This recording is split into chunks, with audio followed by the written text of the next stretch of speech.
Buenas tardes a todos y a todas. En el marco de hoy les propongo continuar con la reflexión que comenzamos la clase anterior en relación con estas indagaciones respecto de la configuración de la identidad pedagógica del docente y cómo la misma fue variando a lo largo del tiempo en función de un conjunto heterogéneo de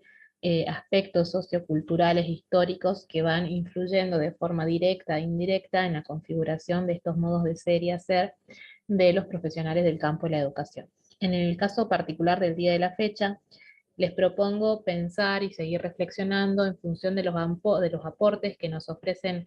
Aliud y Antelo en el marco de su propuesta denominada Grandezas y Miserias de la Tarea de Enseñar, que forma parte del libro Gajes del Oficio. Estas cuestiones están en estrecha relación respecto del modo en que en la actualidad se puede diferenciar las bases en función de las cuales se configura la identidad del docente, cuáles son sus aspiraciones y también cuáles son aquellas restricciones que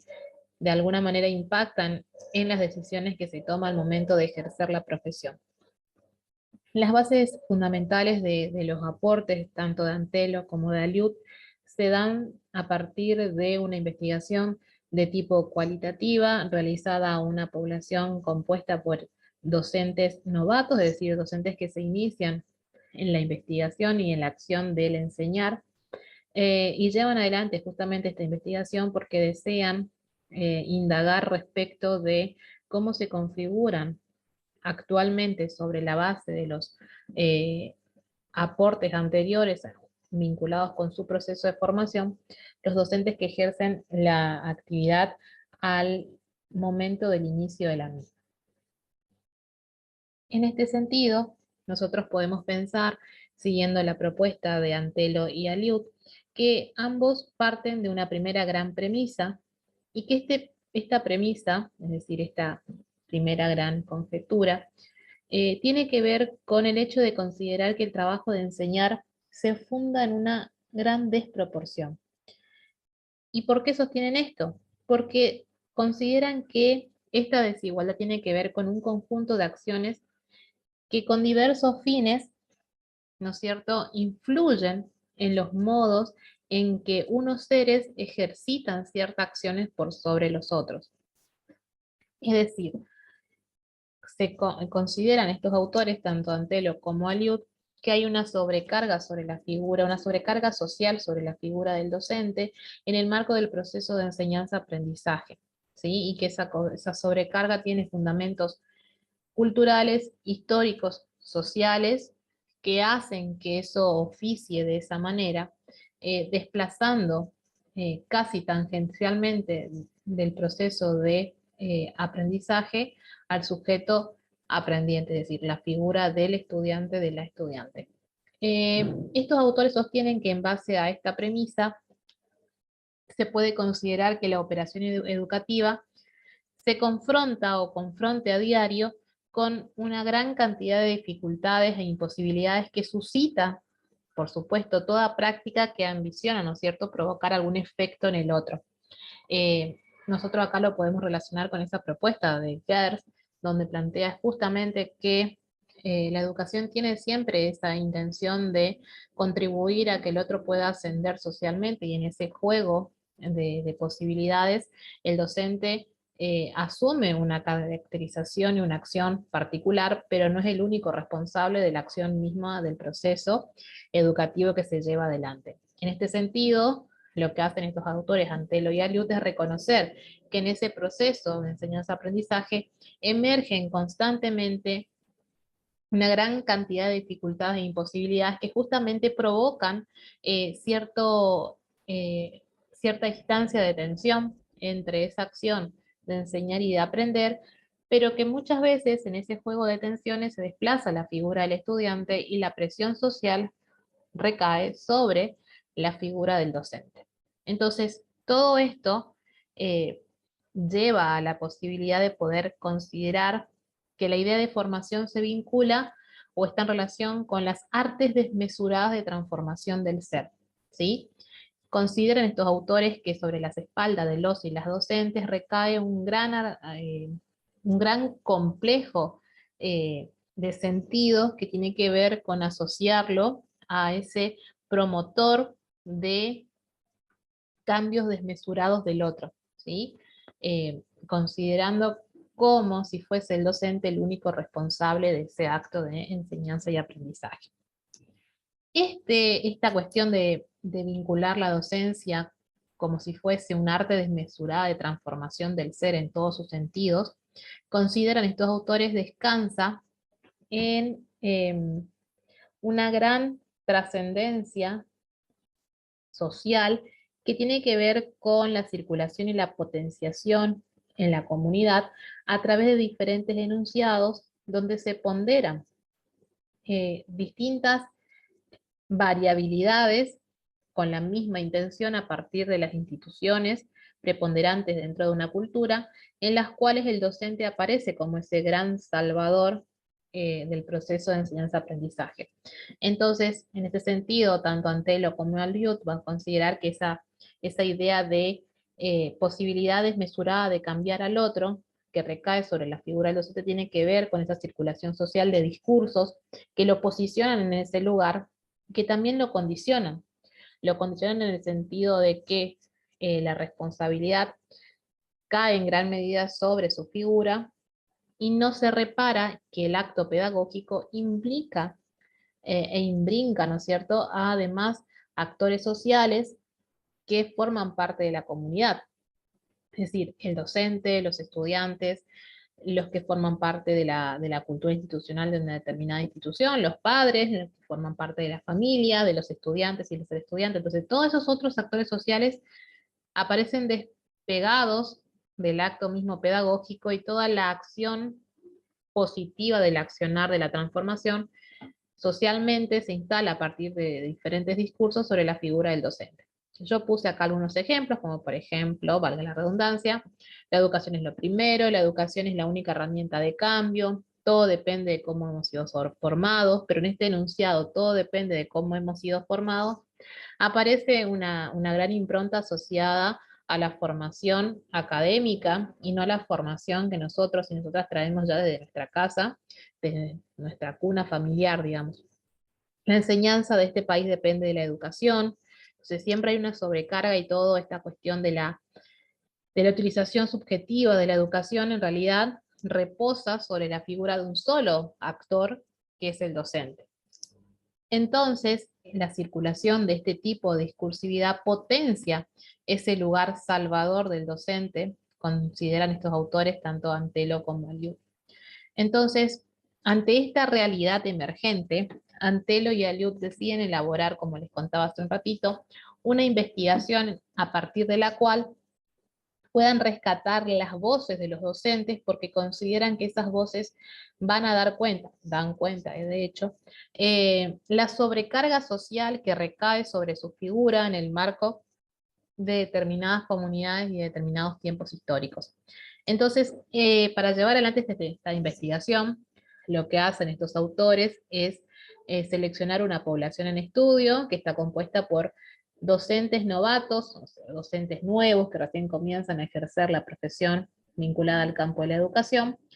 y rescatan las voces de estas personas a partir de la puesta en acción de autobiografías escolares, ¿sí? Entonces, en este sentido, investigan qué dicen, qué piensan, qué experimentan los docentes novatos respecto de su lugar en el marco de la acción educativa a partir de las biografías, ¿sí? Ahora, ¿qué son esas autobiografías? Pues bien, una autobiografía es un escrito, ¿sí?, que corresponde a una superestructura particular de tipo narrativa, donde el sujeto que asume la voz cuenta sobre sí mismo, habla de sí en relación con diferentes órdenes y quehaceres de su vida,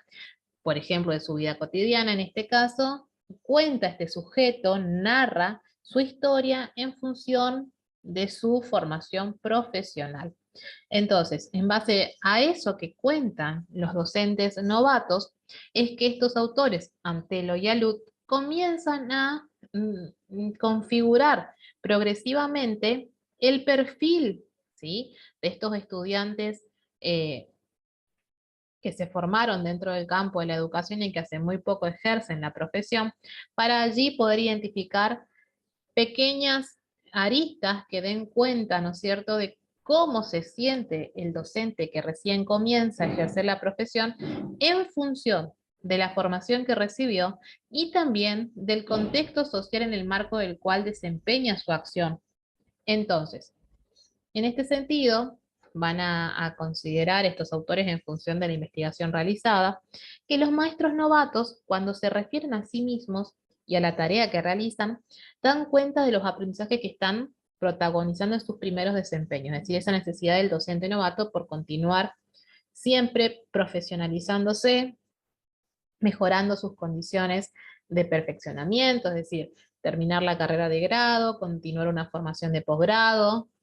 indefectiblemente, dedicarse de manera conjunta a la docencia, a la investigación y a la extensión, es decir, de tal manera que el accionar de su propio actuar docente dé cuenta de una ductilidad con base disciplinar a la hora de poder desempeñar su acción. En este sentido, estos autores destacan que las principales cuestiones que rescatan los docentes novatos en su biografía tienen que ver con dos aspectos centrales. Por un lado, se detecta que aún les falta aprender mucho más, que el docente novato considera, ¿no es cierto?, que aún aprendiendo lo que ya aprendió y en el acto mismo del continuo formarse, todavía le falta más y más y más. Entonces aparecen enunciados como, día a día me voy perfeccionando más, creo que necesito seguir avanzando en mi ciclo de profesionalización. Y a su vez, hay algo que llama muchísimo la atención en las autobiografías de estos docentes novatos, es que consideran esa idea de que cuando no se concreta el proceso de enseñanza-aprendizaje, ¿sí?, emergen errores, ¿sí?, y que los responsables directos de esos errores son ellos, ¿sí?, y que entienden esos errores, y aparecen muchas veces repetidas esta construcción, como daños terribles, y que quienes ocasionan esos daños terribles son ellos, a quienes, en el marco de toda su población de estudiantes, concretamente a los que más les cuesta y a los que más necesitan ayuda. Y esto es muy llamativo, porque uno acá puede evidenciar exactamente cómo esa presión social de estabilizar al docente y homogeneizar al docente como el único responsable del proceso de enseñanza-aprendizaje, termina calando en el accionar de algunos docentes y asumen, ¿sí?, sin tener que así hacerlo, toda la responsabilidad tanto de enseñar como así también de aprender. Cuando nosotros concretamente sabemos que para que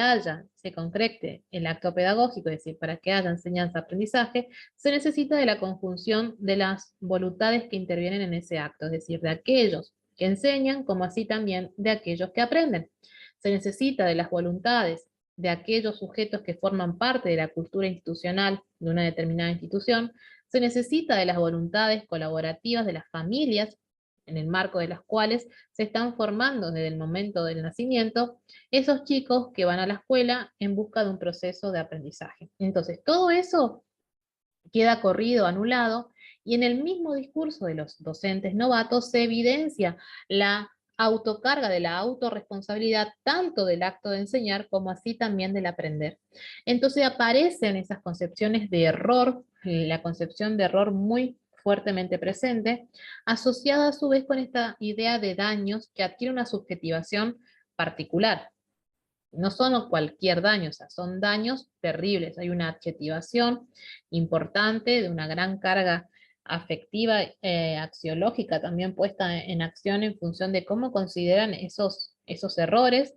que ellos ponderan como algo totalmente irreversible, cuyos responsables directos son ellos. Entonces, estas voces generan la necesidad de indagar, consideran estos autores, Antelo y Aliut, ¿cuál es la concepción de los maestros respecto de su propia actividad escolar? Porque por un lado sostienen que necesitan continuamente continuar, valga la redundancia, profesionalizándose. En esta lectura subyace capaz la posibilidad también de entender la influencia del mercado en los tiempos actuales, donde los procesos de profesionalización de los docentes,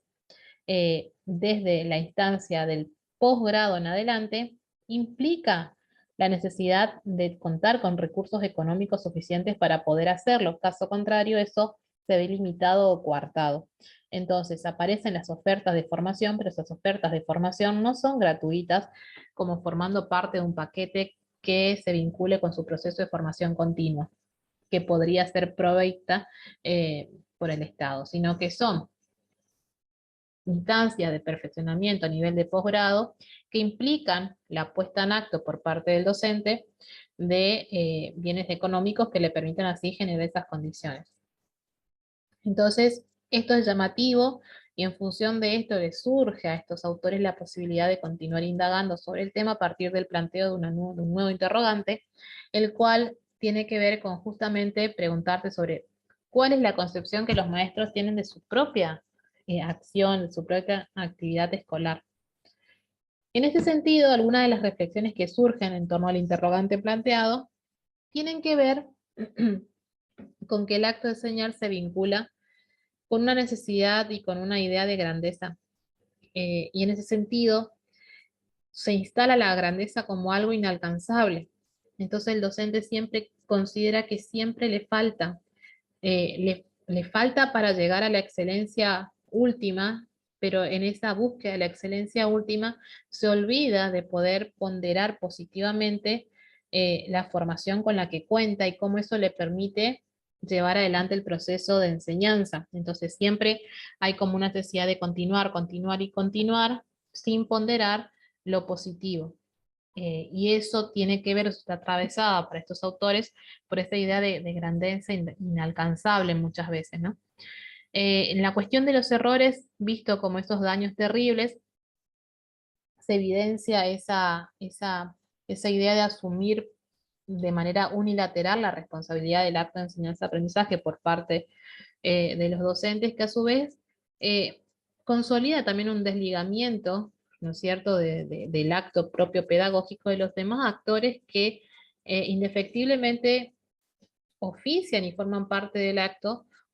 pese a que socialmente se los desplace, ¿sí? Esa presión social que cae sobre el docente lo termina muchas veces haciendo carne y apropiándose de ese propio discurso cuando en realidad lo tendría que poner en tensión. Entonces, es interesante plantear y sostener que más allá de los motivos que los hayan impulsado a estudiar, ¿sí?, la carrera de docentes, los maestros novatos parecen asumir individualmente la responsabilidad única por la educación de los estudiantes, actuando solo y muchas veces solos también desde el ámbito restringido del aula mediante prácticas que tienden a ser concretadas por ellos mismos de una manera personalizada con cada uno de los estudiantes. Cuestión que implica la puesta en acto de mucho más tiempo por parte del docente y de intentar acaparar la mayor responsabilidad y en ese acaparar responsabilidad también autoinfligirse responsabilidades que no solamente le competen a él o a ella. Entonces, aparecen frases en las autobiografías de los docentes que son muy representativas de esta idea, como por ejemplo, soy de comprometerme mucho con mis estudiantes, es una de las frases más recurrentes en las biografías escolares de los estudiantes, ¿no es cierto? Perdón, de los docentes novatos. Entonces, en esta construcción uno puede evidenciar a nivel discursivo cómo hay una sobrecarga del docente respecto del corrimiento también de los límites entre dónde termina su responsabilidad y dónde comienza la de los otros, ¿sí? Entonces esto evidencia una alta carga social sobre la figura y los hombros del docente, que según estos autores está fundado en el mandato educativo civilizador originario de la profesión docente, que exaltaba, y aún hoy en algunos discursos reconfigurados, exalta la tarea de los maestros por su contribución con un nuevo orden social que estaba conformado en aquellos tiempos. Pensamos en los tiempos, esto viene en relación directa con las primeras instalaciones discursivas asociadas al Congreso Pedagógico, las ideas de Sarmiento, ¿no es cierto?, que estaba conformado y sigue estando conformado todavía en la actualidad con otros tintes. Entonces, ese mandato educativo civilizador originario que tiene que ver con la acción docente, que surgió en tiempos anteriores, sigue marcando en algún aspecto, y más allá de las tensiones actuales con otros tintes, esa sobrecarga social responsable que adquiere el docente en el proceso de enseñanza-aprendizaje, ¿sí? Entonces, esto permite reflexionar a su vez sobre la idea de que cuando se consolidaron los sistemas educativos nacionales, por eso volvemos a esta idea de lo que sucedió en el primer Congreso Pedagógico, los maestros se encontraban amparados en la misión asignada por el Estado. Esa misión que les asignaba el Estado en ese momento de configuración nacional, ¿sí?, de la educación, era la de esos personajes legítimos, ¿sí?, que estaban encargados de desarrollar la tarea de educar y difundir la cultura. Y esa era la tarea asignada socialmente desde la configuración del Estado-Nación, desde el punto de vista educativo a los docentes. ¿Qué pasa? Esa configuración de la figura del docente ha adquirido matices entre el ayer y el hoy. En la actualidad siguen estando en tensión esos viejos mandatos, ¿sí?, con un Estado que tenía otras características, con la nueva emergencia social, histórica, cultural actual, donde el Estado también tiene otras características. Entonces eso hace que la sobrecarga del docente esté fundada en esos mandatos que se traspasan generación a generación y también por las imposibilidades emergentes de la sociedad actual. Entonces, en este sentido, Antelo y Aliud van a proponer que esa configuración de la identidad docente, de la identidad pedagógica del docente en tiempos pasados, en el ayer, van a decir estos autores, se vincula con la idea de pensar a los docentes formados, homogeneizados y normalizados en tanto resultado de una gran promesa que era la gran promesa educativa, ¿sí? Sobre la gran promesa educativa se formó la configuración de los estados-nación y en ese lugar los docentes eran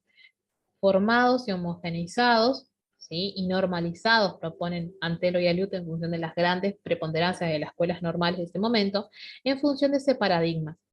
Hoy, las configuraciones de conformación y formación de los docentes, ¿sí?, adquieren otras características. ¿Por qué? Porque hoy emerge un nuevo movimiento del Estado diferente de ese estado inicial de configuración de la sociedad argentina, ¿sí? Hoy proliferan nuevos medios de transmisión y circulación de los saberes. Hoy el acceso a la información se diversifica. Hoy se evidencia un quiebre de la brecha generacional, es decir, el vínculo entre docentes y estudiantes y esa distancia en cuanto a la zona etaria fue modificada respecto de cómo se veía esa diferencia de edad en los tiempos anteriores. Hoy el maestro que ha hecho suyo el mandato salvacionista, proponen Antelo y Aliut, está solo en el aula, sin ese respaldo muchas veces del Estado, y además tiene competencias, esas competencias que tienen que ver justamente con esta democratización de la información a partir de la presencia de la globalización y la diversificación del mercado, que el estudiante considera en esa vorágine de multiplicidad de información que lo que necesita saber muchas veces está por fuera de la escuela y que lo puede encontrar incluso en las redes, ¿sí?, o en las plataformas cuando eso no es así, pero el bombardeo mediático de información pareciese construir esa realidad. Entonces el maestro tiene competencia y aparte hasta es fuertemente cuestionado en función de esos saberes o esa información que circula por otras plataformas que no es la que sucede o la que tiene que ver con ese encuentro cara a cara mediado en el sistema educativo. Entonces, esas configuraciones de la idea de educación también fueron modificándose a partir de la globalización, del flujo constante de información y de la diversificación de esa información. Cuando los estudiantes, en tanto sujetos en proceso de formación, pueden adquirir a la gran variedad de información con la que hoy pueden estar en contacto, sin saber cómo pueden diferenciar la veracidad de ese tipo de información, pareciese para ellos que todo lo que aparece en las plataformas digitales es adecuado, verdadero y verídico, cuando en realidad lo que hay que aprender es a saber diferenciar cuándo una información me corresponde, entenderla como pertinente y cuándo no. Para eso,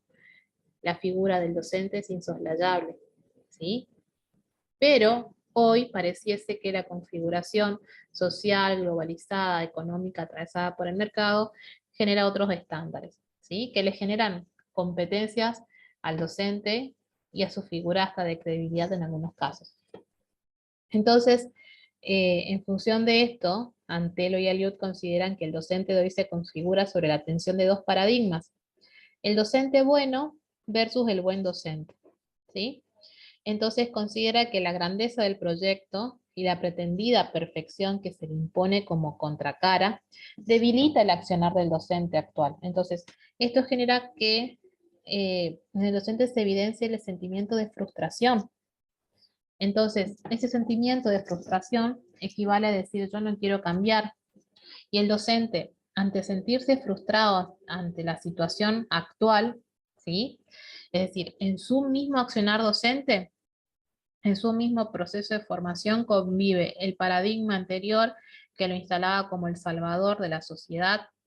en función de responsabilizarlo tanto de enseñar como hasta de aprender, y a su vez convive la realidad actual, donde el flujo constante de información hace que hasta el docente muchas veces sea cuestionado. Entonces, ante esa situación de contradicción en la que vive,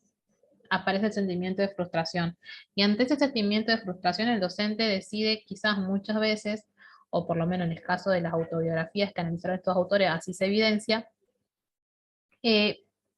desplazar su sentimiento o su sentido de colaboración desde otra perspectiva con el proceso de enseñanza y decide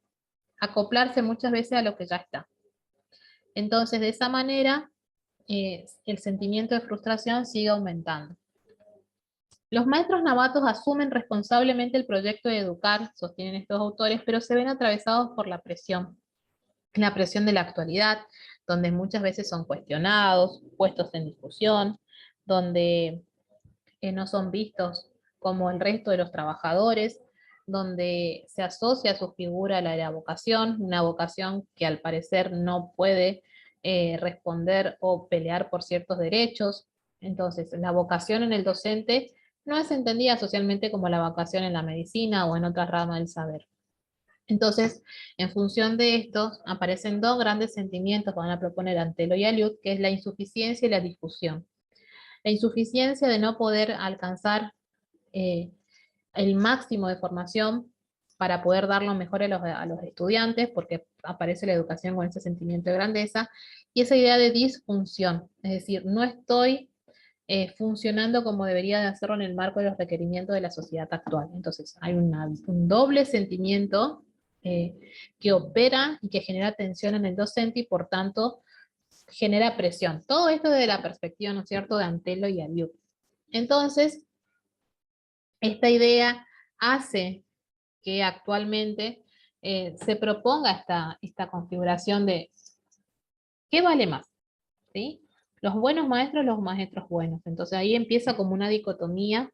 entre formación, carisma, solidez académica versus cordialidad. En este sentido, les propongo yo continuar en función de la lectura de Antelo y Aliut, pensando en esta configuración de maestros buenos versus buenos maestros, eh, volver a la lectura de Antelo y Aliut, fijarnos qué plantea respecto de estos dos perfiles, qué es ser un maestro bueno, qué es ser un buen maestro.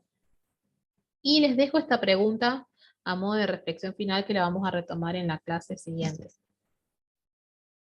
¿Es necesario pensar de forma opuesta este conjunto? Es decir, ¿existen maestros buenos y buenos maestros? ¿Un maestro bueno no puede ser un buen maestro? ¿Por qué hay que establecer esta pregunta, ¿no es cierto?, de calificar y decir, bueno, este puede ser entendido, esta persona puede, este docente, este profesional puede ser considerado como un maestro bueno. Este puede ser considerado como un buen maestro. ¿Un buen maestro no puede ser también un maestro bueno? Esa es la pregunta que dejo abierta para la reflexión y para retomar la clase que viene. ¿Un buen maestro se ve imposibilitado para ser un maestro bueno? En función de esto, los invito y las invito a leer el texto de Antelo y Aliut, el cual recuperaremos en la próxima clase de forma sincrónica en nuestro próximo encuentro. Saludos cordiales.